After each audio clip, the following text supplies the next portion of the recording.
Hi മക്കളെ, നമ്മൾ ഇന്ന് 9ാം ക്ലാസ്സിലെ ഹിന്ദി പാഠപുസ്തകത്തിലെ 1ാമത്തെ പാഠമാണ് പഠിക്കുന്നത്. 1ാമത്തെ പാഠത്തിന്റെ പേരാണ് ചട്പട്ട് ഓർ നട്ട്കട്ട്.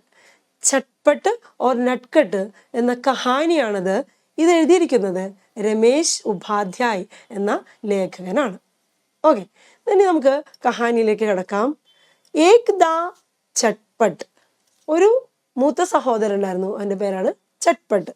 വേഗത്തിൽ സ്പീഡിൽ നടക്കുന്നവൻ. ദെൻ രണ്ടാമത്തെ സഹോദരൻ്റെ പേരാണ് നട്ട്കട്ട്. ദൂസരാ ഭായി കാ നാം ഹെ നട്ട്കട്ട്. അവർ രണ്ടുപേരും ഒരുമിച്ചാണ് സ്കൂളിലേക്ക് പോയിരുന്നത്. ബഡാ ഭായി കാ നാം ഹെ ചട്പട്ട്, ചോട്ടാ ഭായി കാ നാം ഹെ നട്ട്കട്ട്. ചോട്ടാ ഭായി പേര് പോലെ തന്നെ നട്ട്കട്ടായിരുന്നു, കുസൃതിയായിരുന്നു. ഓക്കെ, ദെൻ ഇവർ രണ്ടുപേരും ഒരുമിച്ചാണ് സ്കൂളിൽ പോയിരുന്നത്, അതുപോലെ തിരിച്ചു വരുന്നതും ഒരുമിച്ചാണ്. മൂത്തവന് ഇളയവനേക്കാൾ 2 വയസ്സ് കൂടുതലായിരുന്നു, അതുപോലെ ഇളയവൻ മൂത്തവനേക്കാളും 2 വയസ്സ് ചെറുതായിരുന്നു. മൂത്ത കുട്ടി 5വീं കക്ഷാ മേ പഠിത്താ ഹെ. ചട്പട്ട് എന്ന് പറയുന്ന ചേട്ടൻ 5ാം ക്ലാസ്സിൽ പഠിക്കുന്നു. ഓർ നട്ട്കട്ട്, രണ്ടാമനായ നട്ട്കട്ട് എന്ന ഇളയ സഹോദരൻ 3rd സ്റ്റാൻഡേർഡിൽ തീസരി കക്ഷാമേ 3ാം ക്ലാസ്സിലാണ് പഠിക്കുന്നത്. വെ സാത്ത് സാത്ത് സ്കൂൾ ജാത്തേത്. അവർ ഒരുമിച്ചാണ് സ്കൂളിൽ പോയിരുന്നത്. ഓർ സാത്ത് സാത്ത് വാപ്പസ് ഘർ ആത്തേത്. അവർ ഒരുമിച്ച് തന്നെയാണ് വീട്ടിലേക്ക് തിരിച്ച് വന്നിരുന്നത്. ഓക്കെ, ദെൻ വേ ഏക് ഗാവ് മേ രഹത്തേത്. അവരൊരു ഗ്രാമത്തിലാണ് താമസിച്ചിരുന്നത്. ഉൻകെ ഗാവ് മേം, അവരുടെ ഗ്രാമത്തിൽ സ്കൂൾ നഹീദ്, അവരുടെ ഗ്രാമത്തിൽ സ്കൂൾ ഉണ്ടായിരുന്നില്ല. അതുകൊണ്ട് ദൂസരേ ഗാവുമേം, വേറൊരു ഗ്രാമത്തിൽ പോയാണ് ഗാവ് കെ സ്കൂൾ മേ പഠിത്തത്.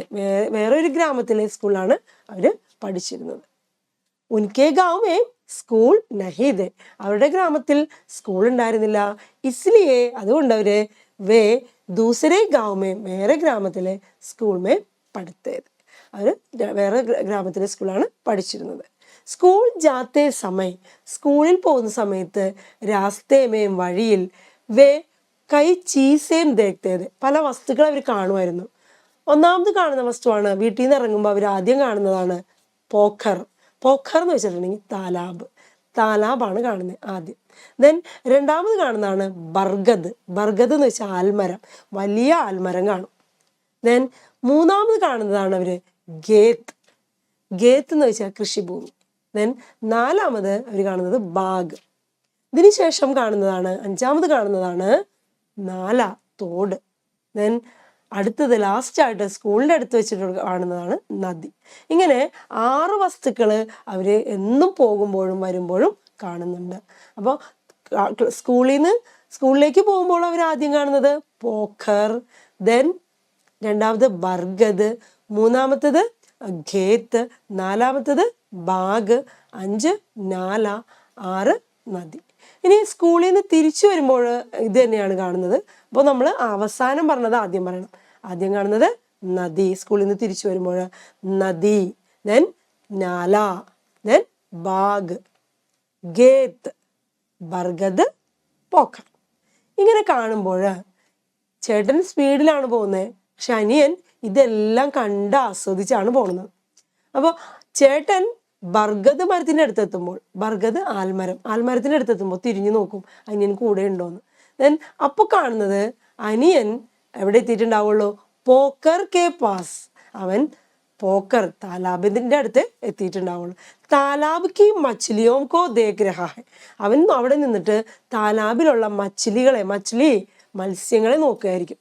അല്ലെങ്കിൽ പാനിക്ക് ഊപ്പർ കി ബത്തഖേം, പാനിയുടെ മുകളിൽ, വെള്ളത്തിന് മുകളിൽ നീന്തി തുടിക്കുന്ന ബത്തഖേം, താറാവുകളെ നോക്കി ആസ്വദിച്ച് നിൽക്കുകയായിരിക്കും. അപ്പൊ ചേട്ടൻ വിളിക്കും, വാടാ എടാ നടക്ക്, സ്കൂളിൽ എത്തണ്ടേന്ന് വിളിക്കുമ്പോൾ അവൻ പിന്നെ അവിടെ നിന്ന് ചെന്നു. ദെൻ അവൻ അടുത്തെത്തുന്നത് ബർഗദിന്റെ അടുത്താണ്. ബർഗദിന്റെ അടുത്ത് ചെല്ലുമ്പോൾ അവൻ ആൽമരത്തിന്റെ താഴേക്ക് ഇങ്ങനെ വേരുകൾ തൂങ്ങിക്കിടപ്പുണ്ടാവും. വേരുകൾ അതിൽ തൂങ്ങി അവൻ ഊഞ്ഞാലാടും. ചുൽത്താത്. അവൻ ആ ജഡ് എന്ന് വെച്ചാൽ വേരുകൾ പിടിച്ചിട്ട് ഇങ്ങനെ ആടും. സ്കൂളിലേക്ക് പോകണമെന്നുള്ള ചിന്തയൊന്നുമില്ല, അവിടെ നിന്ന് ആടും. അപ്പൊ ചേട്ടൻ തിരിച്ചു വിളിക്കും, എടാ വേഗം വായോ എന്ന് പറയുമ്പോൾ അവന് നടക്കും. ദെൻ അടുത്തത് ഗേത്താണ് ഇനി കാണുന്നത്. ഗേത്തിലെത്തുമ്പോൾ നമ്മുടെ നട്ട്കട്ട് എന്ത് ചെയ്യുമെന്ന് വെച്ചിട്ടുണ്ടെങ്കിൽ അവൻ ആ ഗേത്തിൽ കയറി അവിടെയുള്ള എന്തെങ്കിലും തിന്നാൻ കിട്ടുമോ കഴിക്കാൻ കിട്ടുമോ എന്ന് നോക്കി നടക്കും. മനസ്സിലായോ? ആരോ നാട്ടുകാർ നട്ടു വളർത്തിയ കൃഷിഭൂമിയാണ്. ആ കൃഷിഭൂമി ആ പാടത്ത് കയറിയിട്ട് അവിടെ നിന്ന് തക്കാളിയോ അല്ലെങ്കിൽ വെണ്ടയ്ക്കോ അങ്ങനെ എന്തെങ്കിലുമൊക്കെ കഴിക്കാൻ കിട്ടുമെന്ന് സെർച്ച് ചെയ്യും. ദെൻ അടുത്തത് അവരെത്തുന്നത് തോട്ടത്തിൻ്റെ അടുത്തെത്താം. ബാഗിൻ്റെ അടുത്തെത്തുമ്പോൾ അനിയൻ എന്ത് ചെയ്യുമെന്ന് വെച്ചിട്ടുണ്ടെങ്കിൽ നട്ട്കട്ട് ആ ബാഗിൻ്റെ ഉള്ളിലും ഗുസ്കർ അവിടെയും കടന്നു കയറിയിട്ട് ആം തോടുത്താഹെ മാങ്ങ പറിക്കും, അല്ലെങ്കിൽ അമരൂത്ത് തോടുത്താഹെ അല്ലെങ്കിൽ പേരയ്ക്ക പറിച്ച് കഴിക്കും. ഇങ്ങനെയാണ് അവൻ ചെയ്യുന്നത്. അപ്പോഴും ചേട്ടൻ വിളിക്കും, വായോ വേഗം വായോ എന്നും പറഞ്ഞ് വിളിക്കും. അപ്പോൾ അവൻ അങ്ങോട്ട് ചേട്ടൻ്റെ അടുത്തേക്ക് ചെല്ലും. ഇനി അടുത്തെത്തുന്നത് നാല, തോടിൻ്റെ അടുത്താണ്.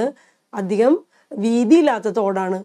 ഒരു ഇധർ സെ ഉധർ, ഒരു വശത്ത് നിന്ന് അടുത്ത വശത്തേക്ക് ചലാങ്ക് മാർത്താഹെ ചാടുന്നു. തോട്ടിൽ നിന്ന് ഒരു വശത്ത് നിന്ന് അടുത്ത വശത്തേക്ക് ചാടിക്കളിക്കുന്നു. ഇനി ഉധർ സെ ഇധർ, അവിടെ നിന്ന് ഇങ്ങോട്ടും ചാടാൻ തുടങ്ങും. അപ്പോൾ പിന്നെയും ചേട്ടൻ വിളിച്ചാൽ മാത്രമേ അനിയൻ അവിടെ നിന്നും പോവുള്ളൂ. ഇനി നദിക്ക് പാസ്, ലാസ്റ്റ് എത്തുന്നത് നദിയുടെ അടുത്താണ് അല്ലേ. നദിയുടെ അടുത്ത് എത്തിക്കഴിഞ്ഞിട്ടുണ്ടെങ്കിൽ അവനൊരു കാര്യമുണ്ട്. അവൻ്റെ ബാഗിൽ അവൻ വഞ്ചി ഉണ്ടാക്കി വെച്ചിട്ടുണ്ടാവും, നാവ് അല്ലേ.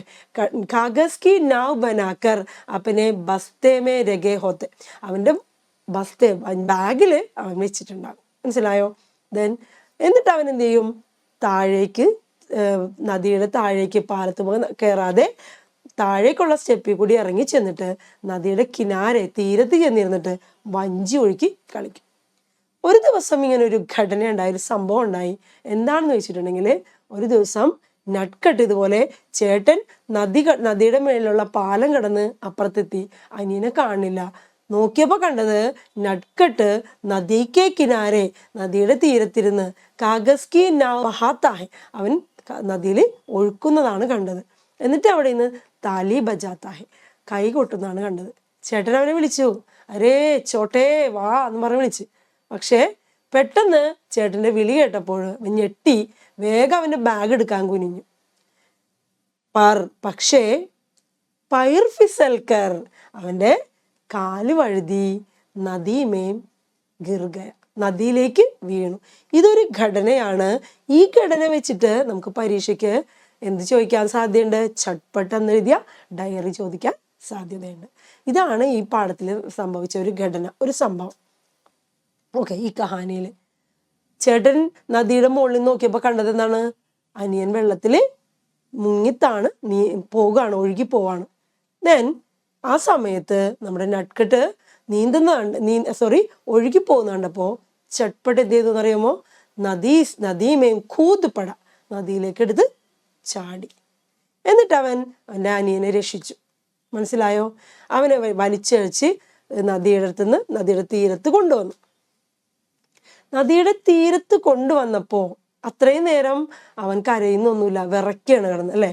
അവൻ ഭയന്ന് വിറയ്ക്കാണ്, ഞാനെങ്കിൽ ഇപ്പം മരിച്ചു പോയിരുന്നെങ്കിലോ എന്നോർത്ത് ഭയന്ന് വിറയ്ക്കുക. പക്ഷേ പാലത്തിൻ്റെ അടുത്ത് എത്തിയപ്പോൾ അവൻ്റെ സ്വഭാവം മാറി. നട്ട്കട്ട് കരയാൻ തുടങ്ങി. വളരെ ഒച്ചത്തിൽ ഗലാഫാടിന തൊണ്ട പൊട്ടണ പോലെ രോനയിലക കരഞ്ഞു തുടങ്ങി. അപ്പൊ ചേട്ടൻ ചോദിച്ചു, നീ എന്തിനാ ഇങ്ങനെ കരയുന്നേ? നിനക്ക് ഒന്നും പറ്റാതെ നിന്നെ ഞാൻ രക്ഷിച്ചില്ലേ, പിന്നെ എന്തിനാ കരയുന്നേന്ന് ചോദിച്ചപ്പോ അവൻ പറഞ്ഞ മറുപടി എന്താണെന്നറിയോ? തുഗർ ജാക്കർ മാസേ ശിക്കായത്ത് കരോഗി, നീ വീട്ടിൽ ചെന്ന് തീർച്ചയായും ഇതിനെക്കുറിച്ച് തീർച്ചയായും പരാതി പറയും. അതിനാണ് അവൻ കരഞ്ഞത്. ചേട്ടൻ പരാതി പറയാതിരിക്കുന്നതിന് മുന്നേ തന്നെ കരഞ്ഞു. അപ്പോൾ ചേട്ടൻ ചോദിക്കും, നഹി കഹും തോ, ഞാൻ പറഞ്ഞില്ലെങ്കിലോ? അപ്പോൾ ഇവൻ്റെ ഉത്തരാണ് തു ക്യാ കഹോ, നീ എന്ത് പറഞ്ഞാലും മൈസാഹി കരൂങ്ക, ഞാൻ അതുപോലെ ചെയ്യാം. അപ്പോഴാണ് ചേട്ടൻ ഒരു കാര്യം മനസ്സിലാക്കിയത്. എനിക്കൊരു കാര്യം അറിഞ്ഞൂടാ അല്ലേ. എന്താണത്? എനിക്ക് തോണി ഉണ്ടാക്കാൻ അറിയില്ല, വഞ്ചി ഉണ്ടാക്കാൻ അറിയില്ല. നീ അതെന്നെ പഠിപ്പിക്കുമോ എന്ന് ചോദിച്ചു. മുച്ചേ പടാവോകെ, നീ എന്നെ പഠിപ്പിക്കുമോ തോണി ഉണ്ടാക്കാൻ, കാഗസിന്റെ തോണി ഉണ്ടാക്കാൻ, വഞ്ചി ഉണ്ടാക്കാൻ നീ എന്നെ പഠിപ്പിക്കുമോ എന്ന് ചോദിച്ചു. ഉസ്മേൻ ക്യാഹേ, അതിനിപ്പോൾ എന്താ, ഞാനിപ്പോൾ പഠിപ്പിക്കാമെന്ന് പറഞ്ഞു. മനസ്സിലായോ? അപ്പോൾ ശരി, വഞ്ചി ഉണ്ടാക്കാനായിട്ട് ചേട്ടനെ അനിയനും പഠിപ്പിക്കും. അതുപോലെ തന്നെ മറ്റൊരു കാര്യം കൂടി അനിയൻ ആവശ്യപ്പെടുന്നുണ്ട് ചേട്ടനോട്. എനിക്ക് നീന്താൻ അറിയില്ല, മുझे തൈർനാ നഹിയാത്ത, എനിക്ക് നീന്താൻ അറിയില്ല, തും സിഖാവോകെ, നീ അതെന്നെ പഠിപ്പിക്കുമോ എന്ന് ചോദിച്ചു. അങ്ങനെ ഓക്കെ, ഞാൻ നിന്നെയും പഠിപ്പിക്കാമെന്ന് പറഞ്ഞു. അങ്ങനെ അവർ സെറ്റായിട്ട് വീട്ടിലേക്ക് തിരിച്ചു പോയാണ്. അപ്പോഴാണ് ചേട്ടനൊരു സംശയം, ഹം ദോനോ ബി ഗയേ, നമ്മൾ രണ്ടുപേരും നനഞ്ഞിരിക്കുകയാണല്ലോ. വീട്ടിൽ ചെല്ലുമ്പോൾ അമ്മ തീർച്ചയായും ചോദിക്കും എന്താണ് ഇങ്ങനെ നനഞ്ഞിരിക്കുന്നതെന്ന് അല്ലേ. അപ്പം നമ്മൾ എന്ത് ഉത്തരം പറയും? അപ്പം അനിയൻ അതിനൊരു ഉത്തരം കണ്ടുപിടിച്ചു. അവൻ ചേട്ടനോട് പറഞ്ഞു, ചേട്ടാ നമുക്ക് രണ്ടുപേർക്കും സ്പീഡിൽ ഓടാം, ഇപ്പം നല്ല വെയിലുള്ള ദിവസമാണ് അല്ലേ, നല്ല സ്പീഡിൽ ഓടിയാൽ തീർച്ചയായിട്ടും നമ്മുടെ ഡ്രസ്സ് ഉണങ്ങും. അപ്പം അമ്മ അറിയില്ല എന്ന് പറയുന്നു. ഓക്കെ, അങ്ങനെ രണ്ടുപേരും സ്പീഡിൽ അങ്ങ് ഓടി. കുറച്ച് ദൂരം ചെന്ന് രണ്ടുപേരും ഓട്ടം നിർത്തിയത് പോഖറിൻ്റെ അടുത്ത് എത്തിയിട്ടാണ്. പോഖർ എന്ന് വെച്ചിട്ടുണ്ടെങ്കിൽ അറിയാലോ, നമ്മുടെ താലാബ് അല്ലേ, വീടിൻ്റെ അടുത്ത് നിന്ന് ആദ്യം കാണുന്ന സ്ഥലത്തെത്തിയപ്പോൾ അവർ നിന്നു. അത്രയും ദൂരം അവർ എന്തൊക്കെ കടന്നുപോയി? അവർ നാല കടന്നുപോയി, തോട് കടന്നുപോയി, ബാഗ് തോട്ടം കടന്നുപോയി, ഗേത്ത് കടന്നുപോയി, ബർഗദ് ആൽമരമൊക്കെ കടന്നു ഓടി രണ്ടുപേരും ക്ഷീണിച്ച് നിന്നത് പോഖറിൻ്റെ അടുത്തെത്തിയപ്പോൾ, താലാബിൻ്റെ അടുത്തെത്തിയപ്പോൾ രണ്ടുപേരും നിന്നു. താലാബിൻ്റെ അടുത്തെത്തിയപ്പോൾ അനിയനൊരു കാര്യം ചെയ്തു. താഴെ നിന്നും നിലത്ത് നിന്നും ഒരു ചിക്കിനി എന്ന് വെച്ചാൽ തിളങ്ങുന്ന നല്ല മിനുസമുള്ള ഒരു ഗിട്ടി എന്ന് വെച്ചിട്ടുണ്ടെങ്കിൽ തിളങ്ങുന്ന മിനുസമുള്ള കനം കുറഞ്ഞ ഒരു കല്ല്, അവനത് എടുത്തിട്ട് പാനീമയും ഫേങ്ക വെള്ളത്തിലേക്ക് ഇങ്ങനെ എറിഞ്ഞു. ഓക്കെ, അവനൊന്ന് ചരിഞ്ഞ് നിന്നിട്ടാണ് ഇങ്ങനെ എറിഞ്ഞത്. അങ്ങനെ എറിഞ്ഞപ്പോൾ അവനെറിഞ്ഞ കല്ലിങ്ങനെ 3 ചാട്ടം ചാടിയാണ് പോയത് മുന്നോട്ട്. മനസ്സിലായോ? അപ്പൊ ചട്പടത് നോക്കി നിൽക്കുക. അനിയൻ ഇതൊക്കെ അറിയോ? അവനും വേഗം തന്നെ എന്ത് ചെയ്തു, ഒരു ഗിട്ടി എടുത്തു. ഗിട്ടി എന്ന് വെച്ചാൽ ഒരു കൊച്ചു കല്ല്. അതെടുത്തിട്ട് അവനും അനിയൻ എറിഞ്ഞതുപോലെ എറിഞ്ഞു. പക്ഷേ അവനെറിഞ്ഞ കല്ല് വെള്ളത്തിലേക്ക് താന്നു പോയി. അപ്പൊ അനിയൻ ചേട്ടനോട് ചോദിക്കണേ, ചേട്ടാ ഗിട്ടി പൈരാനത്തൊക്കെ നഹീദ് ആർത്താത്തുമേ, ഒരു കല്ലെടുത്തിട്ട് ഇങ്ങനെ 3 പ്രാവശ്യം വെള്ളത്തിന്റെ മുകളിൽ കൂടി ചാടിപ്പിച്ച് വിടാനായിട്ട് നിനക്ക് അറിയില്ലേ ചേട്ടാ? അപ്പൊ ചേട്ടന് ചമ്മലായി അല്ലേ, ചേട്ടൻ ചമ്മി. ചേട്ടൻ അവനോട് പറയണേ, എനിക്കറിയില്ല, നീ എന്നെ പഠിപ്പിക്കുമോ? അപ്പൊ ചേട്ടൻ ഓക്കെ, അത് ചെയ്യാം. ചേട്ടനെ ഒരു കാര്യം ചെയ്യണം, എറിയാനെടുക്കുന്ന കല്ല് അധികം കനം ഉണ്ടാകരുത്, അതുപോലെ നല്ല മിനുമിനുത്ത കല്ലായിരിക്കണം നീ എടുക്കേണ്ടത്. അങ്ങനെ എറിഞ്ഞിട്ടുണ്ടെങ്കിൽ നിനക്ക് തീർച്ചയായിട്ടും ഞാൻ എറിഞ്ഞതുപോലെ എറിയാം എന്ന് പറഞ്ഞു. ചേട്ടൻ അപ്പോ ഒരു കല്ലൊക്കെ എടുത്ത് എറിയാൻ ശ്രമിക്കുകയാണ് പോക്കറിലേക്ക്. അപ്പോ ചേട്ടന്റെ മനസ്സും പ്രകൃതിയെ സ്നേഹിച്ചു തുടങ്ങി. ചേട്ടനും എന്ത് ചെയ്യാണ്, ആ താലാബിന്റെ മുകളിലുള്ള പൊന്തി വന്നിരിക്കുന്ന മത്സ്യങ്ങളെ നോക്കുകയാണ്. അതുപോലെ താലാബിന്റെ മുകളിൽ നീന്തി നടക്കുന്ന താറാവുകളെയും നോക്കി ആസ്വദിച്ച് നിൽക്കുകയാണ്. മനസ്സിലായോ? അതായത് ചേട്ടന്റെയും മനസ്സ് പ്രകൃതിയെ സ്നേഹിക്കുന്ന ഒരു മനസ്സായി മാറി ആ ഒരു ദിവസം കൊണ്ട്. ഇത്രയാണ് നമ്മുടെ ചട്പട്ട് ഓർ നട്കട്ട് കി കഹാനി. ഈ കഥയില് ചട്പട്ടിന് സ്കൂളില് ബധായി സമാരോഹം ഉണ്ട്. ഇവനെ രക്ഷിച്ചതിന് കുട്ടികൾ, അധ്യാപകരും രക്ഷകർത്താക്കളും നൽകുന്ന അഭിനന്ദനങ്ങൾ അർപ്പിച്ചുകൊണ്ടുള്ള ബധായി സമാരോഹമുണ്ട്. അതിനെക്കുറിച്ച് പരീക്ഷയ്ക്ക് പോസ്റ്റർ ചോദിക്കാം. ചട്പട്ടിന്റെ വികൃതികളെ കുറിച്ചും ചട്പട്ട് അന്ന് വെള്ളത്തിൽ വീണ കാര്യങ്ങളും തൻ്റെ അനിയനെ കുറിച്ചുള്ള ഡയറി അത് എഴുതിയെങ്കിൽ ചട്പട്ടിന്റെ ഡയറി പരീക്ഷയ്ക്ക് ചോദിക്കാം. അതുപോലെ തന്നെ ചട്പട്ടും നട്കട്ടും തമ്മിലുള്ള വാർത്താലാപ് ചോദിക്കാം.